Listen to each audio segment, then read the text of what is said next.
সময় যে কথার আগে হাত তুলতো সে এখন গালি শুনলেও মুস্কি হাসি দেয়। তো বন্ধুর একদিন তাকে জিজ্ঞেস করে, কিরে নেতা, তুই না কথা বলার আগে হাত তুলতি? তখন সে বলে, পাগল ছিলাম তখন তুলেছি, বুঝতে পেরেছি ওই জগতে কিছু নাই, আল্লাহর প্রেমের ধৈর্যের জগতে অনেক বড় নিয়ামত আছে। এত বড় বড় সফল ব্যক্তি যদি ছোটবেলায় লাথি খাইতে পারে, আপনি পারবেন না কেন?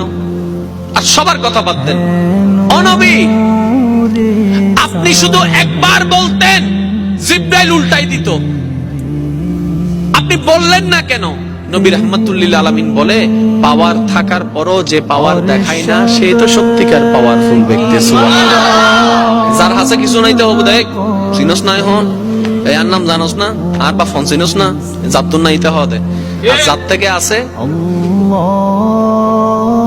যার থেকে পাওয়ার আছে সে কি চুপ। যার থেকে সত্যিকার ক্ষমতা থাকে সে কখনো কথা বলে না।